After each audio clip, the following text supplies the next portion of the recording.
The parliament has been witnessing massive uproars during the past couple of days because of certain excerpts from the unpublished memoirs of former Chief of Army Staff, General M.M. Narasimhan's memoirs, 4 Stars of Destiny. Now, this article has been published in the Caravan magazine.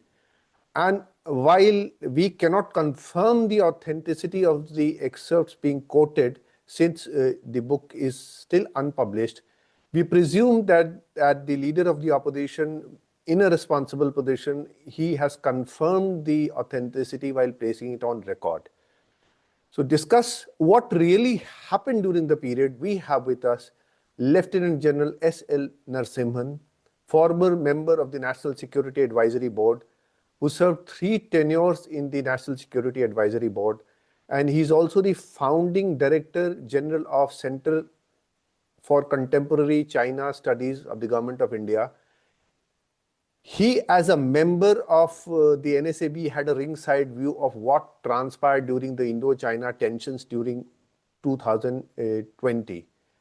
And General Narasimhan is also a distinguished fellow of Gateway House. Welcome to Samvad, sir. Thank you. Sir, Sir, always welcome, sir. Sir, before getting to the hot potato of the Carte blanche, I would take you back to the operation which started the whole thing. Now, the article, it also quotes General Y.K Joshi, who was the GOC of the Northern Command.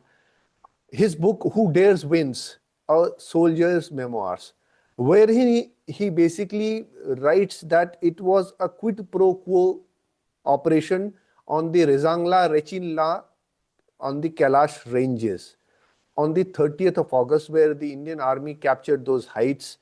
And basically what he writes, he took the PLA by surprise and brought them to the negotiation table and forced them to make a hasty retreat. General Joshi, in another interview with Nitin Gokhale for Strat News Global, it's an older interview, he says that the operation, the quid pro quo operations were a lot of preparations, a lot of rehearsals going on. So according to him, it was a QPQ operation.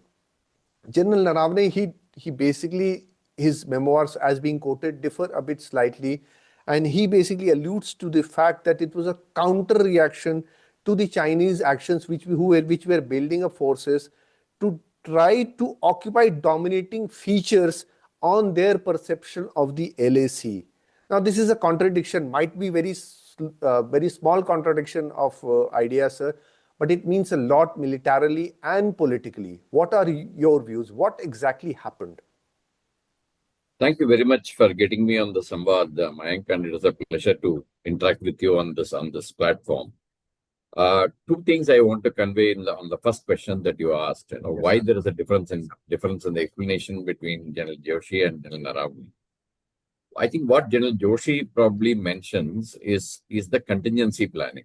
See, when you do a planning for a military operation, you always do a lot of contingency planning, because there is a saying in the armed forces that you plan for N contingencies and the enemy will choose the N+1. That is the general kind of an understanding, because he doesn't know your mind, you don't know what he's planning, and so obviously you plan for a main plan, plus you also plan for a number of contingencies. So those contingencies are practiced in various operational exercises that you do. Those contingencies are practiced. I think that is what General Joshi explained to you as a one which has been planned, etc., etc. What General Narasimhan actually mentions is the action that took place on the August 29-30th of 2020 to push the troops up to this Rezangla, Rechinla, what is generally called the Kailash range. Sure. So the difference you have to understand in this manner. One is a tactical planning and a preparation for it. The other one is actually the one which went to occupy the Kailash range after the May 2020 events with China has happened. Like, for example, you had the Galwan incident on the 15th of June. Before that, from May onwards, there have been lot of face-offs on the border, not only in eastern Ladakh but also in Sikkim, in Nakula. Okay, so I think the differentiation is, one is a contingency planning and a practice. What General Naravane says actually is the actual operation when it went in on August 29th and 30th. So if you put this in this framework, I think both of them would come across as the correct ones. So we'll take this further, sir. Now the actual thing which is creating all the controversy is General Joshi reporting to General Naravane that 4 Chinese tanks approaching the Kailash ranges and the Indian positions along with infantry and asking for orders. General Naravane reverting to the political higher-ups, including the NSA in Delhi, and asking for orders whether to fire or not, sort of orders. And finally, the orders coming in from the Raksha Mantri about jo uchit samjho wo karo. Very important to use the exact words because there are a lot of meanings being alluded to and being said. And General Naravane, then he speaks of the, being forced to sort of hold the hot potato with the carte blanche. So you spoke of contingencies. I mean, I'm a layman, sir. We have no idea as to how these things work actually. So when you have a plan, you go in for an operation, obviously certain contingencies are being planned. If we are taking the armor and our infantry, we expect the other side to do so also. So in a situation like this, which suddenly erupts, I mean, is it the usual practice that, you go up the hierarchy, the entire hierarchy for orders, or the decision is taken on the spot? Because I see it in a different manner, but I have my own views about it, sir, as to what should have been done or could have been done. But those don't matter. My whole thing is, do we go up the hierarchy seeking orders? Because a lot of valuable time will be lost in this process. There is one difference with China that you need to understand. With Pakistan, we don't keep going up the ladder and then keep checking up. Okay. Line of actual control, Pakistan fires, you retaliate. I mean, I don't think you have a method by which you'll have to go right up to the hierarchy and then get this thing done. China is a different ballgame that we need to understand. The reason for that is, in agreement that we have signed with the Chinese, we have accepted, both the sides, in fact, not only we, both the sides have accepted that we will not open fire at each other. So that is a political decision. It has been an agreement which has been signed between two governments. So if you are violating it, then obviously you need to check up. So that is a point I think we need to keep in mind. That is one thing. Because there is a difference between line of control and line of actual control. On line of control, the authorities have been delegated. If some fire comes up, you retaliate. All those things are very clear. In case of line of actual control, you have to be extremely cautious, basically because we are bound by the agreement signed between two governments. So that is where probably General Naravane had to go up to get a clearance. Now, coming to the second part of your question regarding, jo uchit samjho karo and things like that. My understanding of that is very clear. In fact, I spoke on the TV in one of the interviews. When I get an order like, jo uchit samjho karo, all I will be worried about whether my military planning is correct or not and should I go ahead. Okay? Because I have been trained for 40 years to do this, to take a military decision and then follow it through. Okay? And I'm also with Naravane to some extent to say that when he said he is left with the hot potato, then the hot potato is actually, he is considering, when he takes this decision, what will be the effect of it on the ground? Like, for example, if he says, okay, tanks will start firing, tank will start firing, and it will also get a fire back. Obviously, PLA is not going to sit tight, right? So when that happens, how much of the escalation is something that we are capable of doing? What are the kind of casualties that we are going to occur? What are the kind of logistic support that we have to deal with? All those things would have gone into his mind. So to my way of thinking, when he said it is a hot potato, it is a responsibility of carrying out that military operation that he was talking about, not the responsibility that has been downgraded to him. No. My understanding of the jo uchit samjho karo is basically, militarily, what action you need to take, you please take it. we will support you from the back. Hmm. Is the kind of meaning I would have derived if I was sitting there. I am sure General Narasimhan also got that.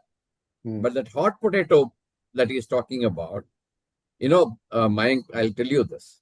Right from the time you are in command of troops, right from the platoon commander level upwards, the worst thing that hits you really hard and remains with you throughout your life, even after retirement, is losing your men.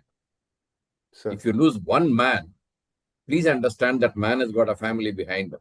Yes, sir. Okay? And all that responsibility weighs on the people who are in command of troops. And when, as a chief, I am sitting and judging something, like General Narasimhan did, I am going to be looking at the major effect of how many casualties, how many families, how is he going to affect us? All those things will weigh in the mind of a commander. So that is what I think probably when he mentioned, I am left with a hot potato, that is the hot potato that he talked about. I am sure General Narasimhan also would be very clear that when this direction came, that he has to take the military action he deemed fit, and the political hierarchy starting from NSA, the Raksha Mantri, and the Pradhan Mantri ji, plus the External Affairs Minister, will back him up to the hilt. And till today, maybe in Jawaharlal Nehru's time, when Timaya was, resigned and he was called back, and then he was, there was some kind of an issue out there, I don't think any political hierarchy has let down either the chief or the armed forces. So to that extent, I would go to say that when that order came, it really meant that you do what you feel is what you deem fit. We will have your back and support you. That is the kind of decision that would have come. Yes, sir. It is basically an affirmation of the professional competence of the leader and his team also. And he basically takes the argument a bit further also, the hot potato, because he then writes, as published by the article, that he looked at the world scenario. He was thinking of COVID. I mean, it must have been in a very short span of time because time was a constraint. So that was the hot potato. COVID had broken out. The international situation had changed dramatically. The country was in absolute lockdown. So I believe that was the hot potato being referred to rather than I'm very sorry to say, but I see some sort of mischief in how it is being presented by the author of this article. But we will leave it to the professional competence of the politicians and the people who bring it up and do whatever they want to. I'll take this discussion a bit further. So a lot was said later on about the vacation of the Kailash ranges, that it was a mistake, we should not have come down, we let slip a golden opportunity which was won by so much hard work. So what is your opinion about the vacation of these ranges? See, when this Galwan incident happened, and after that, when we started negotiating at the higher level military commanders level, of the corps commanders level, equivalent, we have been insisting with the Chinese to go back to pre-April 2020 positions. I'm sure you all would have read it in all the media. We have been mentioning this. We should go back to pre-April 2020 position. When did we occupy the Kailash range? We occupied in August. August 2020. After all the incidents have taken place. Right? So, you can't tell the Chinese, you go back to pre-April positions, I will stick to August positions. This negotiation cannot happen because it doesn't sound logical, it doesn't sound fair.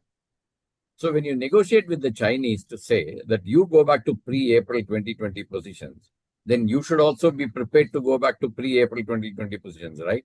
Yes, sir. So please keep this in mind. Lot of times I'm asked this question whenever I go and speak in many of the forums. I'm asked this question: why did we vacate the Kailash range? No, you can't have two different yardsticks, one for India and one for China when you negotiate diplomatically and militarily. Yes, sir. So when you want China to vacate the northern bank of Pantong So, where he had come up to Finger 4, and you expect him to go back. You expect him to go back from PP15 and PP17. You expect him to go back from Galwan. But you can't say, I will stick to Kailash range where I have come much later. So this point generally is missed. by Yes. many people. Yes, sir. So in negotiations, you need to have a proper common understanding. And if you have that common understanding, then you couldn't have held on to Kailash ranges at that particular point in time. Yes, sir. You need to vacate. So this article further, I mean, there's a lot of inferences being drawn by the by the author of this article. I mean, so one of the things he writes that by agreeing to create buffer zones, and a lot of people also speak about it. He's not the only one who's writing about it. And run coordinated patrols, India has conceded ground to China, with grave implications for any future border settlement. India is not in a position to reverse these gains, although the government has variously claimed that no territory has been lost, or that some territory has been regained, or that it has forced China to back down. So, is it really the case, sir? Let me explain this to you in simple terms, okay? Yes, sir. I mean, I'm sure many of your audience are all students and others who need to understand this clearly. See, there used to be something known as the CCPA, okay? Cabinet Committee on Political Affairs. Yes. Previously, it's no more existing. Around 76, they laid down, along with the China study group, they laid down the limits of patrol. And the limits of patrolling was marked by these patrolling points that we are talking about during Galwan and beyond, okay? And these patrolling points are not actually the boundary. They are much shorter than the boundary which you see on the map of Aksai Chin on India, like it's a hook-like thing, right? They are much inside. Why were these patrolling points nominated? It was nominated because of two things. One, the extent to which your patrolling can reach, because those days the infrastructure was extremely poor. People have to literally march days on end to go to these patrolling points at that point in time. So keeping the accessibility, keeping the sustainability in time, these patrolling points were marked on map and then given. And then onwards, most of our patrols have been going to these patrolling points. You also need to understand the Chinese claim line of 1960. Chinese keep saying 1959 claim line. We don't recognize that 59 claim, because in the Chowanlayas letter there was no mention of that diagram or whatever. We picked it up later when when Mr. Chowanlay actually circulated those to the African countries and others. We picked up that. That's basically a sketch. It did not have any geographical features, and it had some particular line.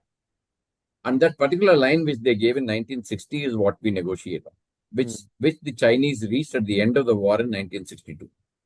That is the line in Aksai Chin that we are talking about.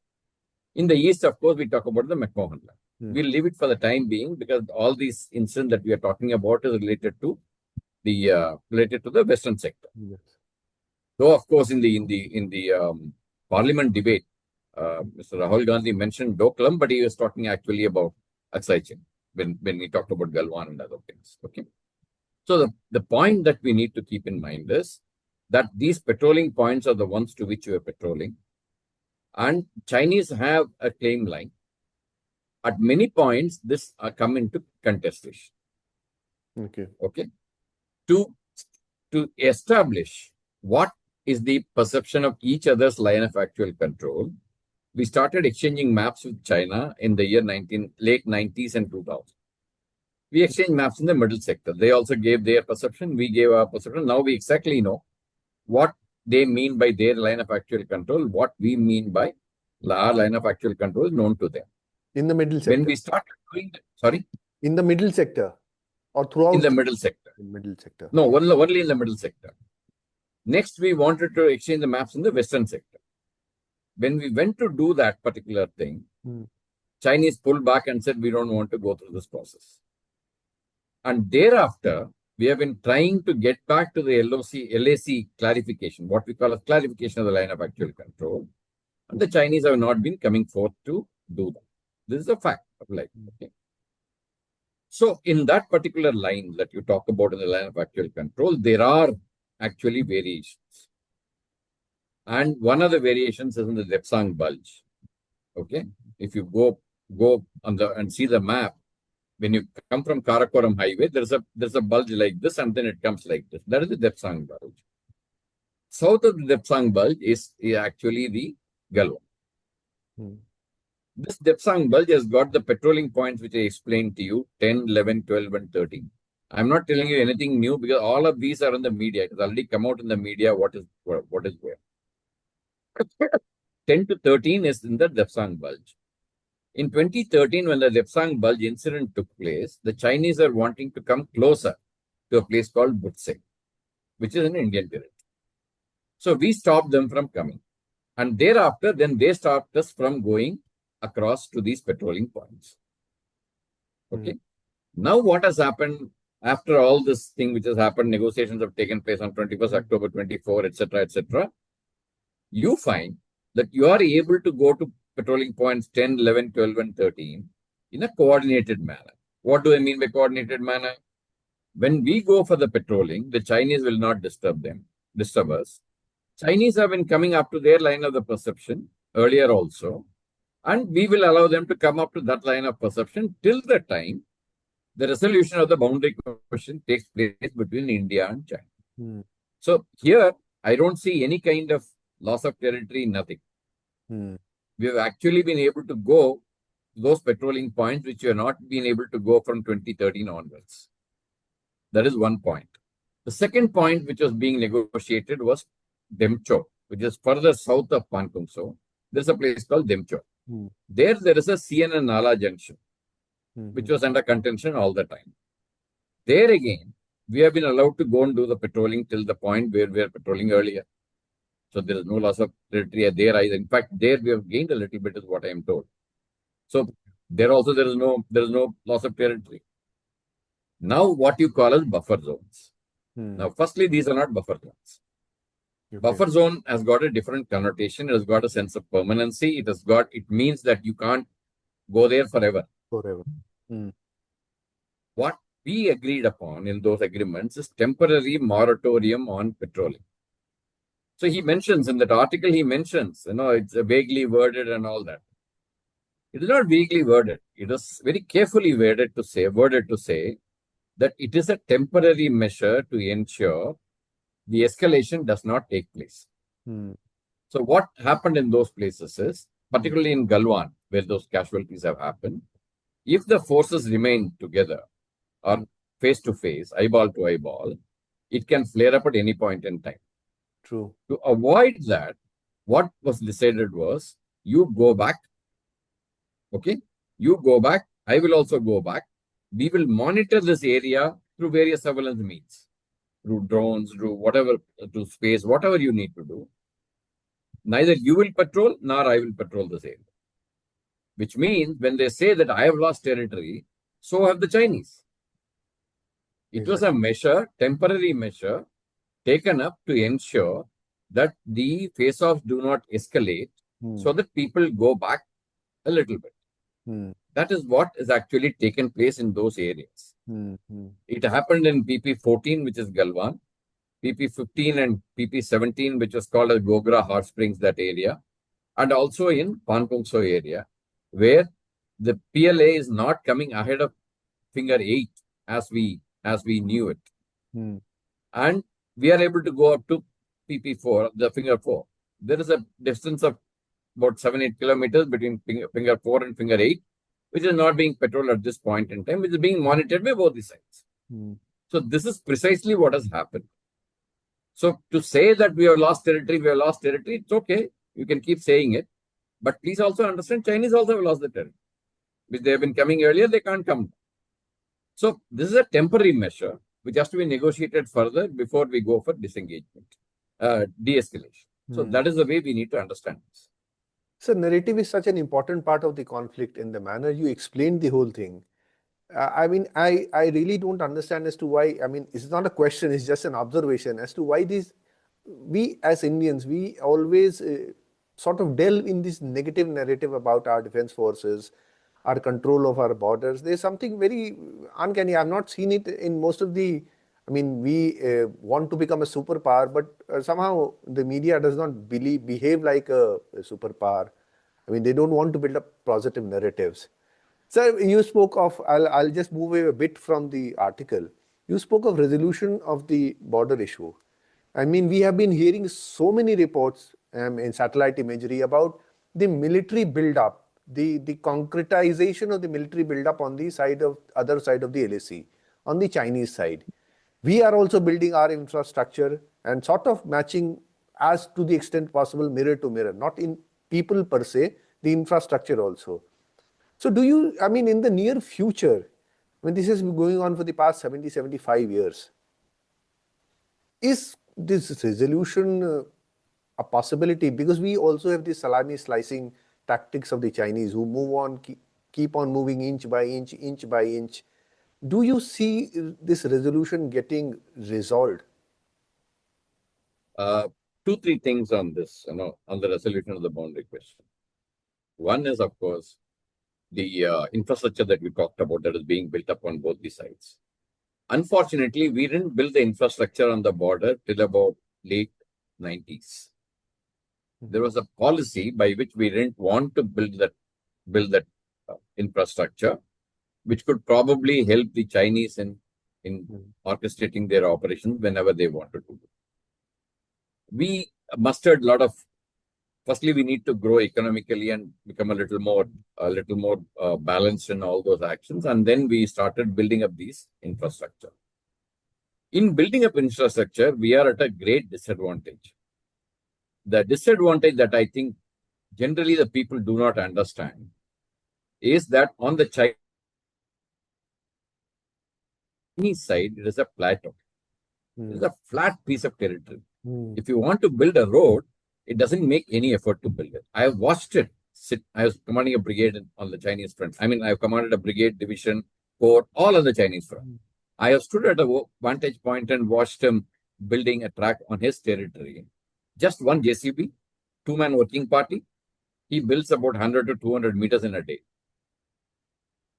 Okay? It is doable. That is basically because the terrain and the land helps him to do it.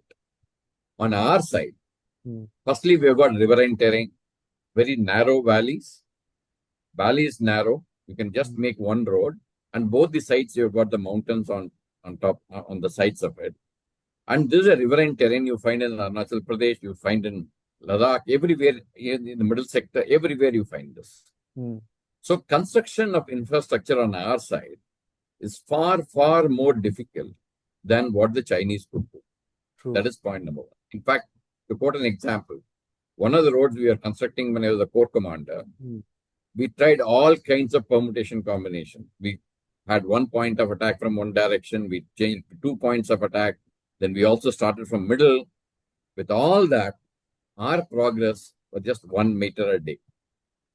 Basically, because the terrain does not help you. You have to cut the mountains, you have to do a lot of other work which to build this infrastructure, which people don't understand actually. And the other thing is, we also have a restricted time period in which you can do this infrastructure development. Like, for example, in the peak winters, you can't do it. And the rainy season, you cannot do it. There is a 3 to 4 months window in a year is where you can do it. That doesn't bother the Chinese at all. So because of these constraints, our infrastructure building up is always slower. Not because of a want of effort, for want of money or anything. It is the terrain and the weather which is treacherous towards us. Yes, sir. So that is something we need to understand. Point number one. Point number two, you talked about salami slicing. I'm not so convinced about that salami slicing. You can talk about Sundrung-Chu, you can talk about something else. But I think in the recent times, we are not allowed the Chinese to come in anywhere. Yes, sir. We have been like, for example, take your mind back to December 2022 when we had that incident in Yangtze, in eastern sector. We didn't allow the Chinese to come even 1 inch inside, even though they came in very large numbers of 600 to 700 people. But they keep trying, sir. Sorry? But they keep trying. They'll keep trying. That doesn't mean we'll allow them to come in. Yes, sir. Okay. That is the second point I want. The third point is on the resolution of the boundary. These are 3 parts in your question. Yes, sir. Third part was the resolution of the boundary. Chinese have been actually shifting the goalposts over a period of time. You please understand when Nehru wrote to Chavanlai in the early 50s, he said that, these are all old Kuomintang maps. We didn't have time to look into them. When we have time, we'll look into them and resolve it, is what he said. In 1956, he accepted that line which we had given. When the road came up in 57, he changed the tune. Now they say, okay, this is all, not demarcated, etc., etc. He goes and resolves the boundary with Myanmar based on the McMahon line in 1960, but he doesn't want to apply that to India. And then they say there is a package solution which was offered that has gone back. So the position has been shifting over a period of time. So it is very extremely difficult to come to an understanding, because what would happen in the give and take, territory will be lost. So we don't want to lose that. So obviously, we are going to dig our heels and then keep negotiating till the time we have a look at things. So therefore, resolution of the boundary is not going to happen in my time. May happen in your time or may not happen in your time. Looks so difficult. We need to be prepared. That is the way I would put it. So I'd like to conclude on that. And thank you for lifting so much fog from this fog of war from this misinformation war, sir, of the hot potato, because there's a lot being said which should have been avoided in the first instance, because a lot of things go on in the heat of moment also, and I mean, misinterpretation is not exactly doing anybody any favor. Thank you so much, sir. Thank you for sharing and sparing time for us. Thank you. Thanks a lot. Thank you very much for having me on your show. Thank you. Thank you.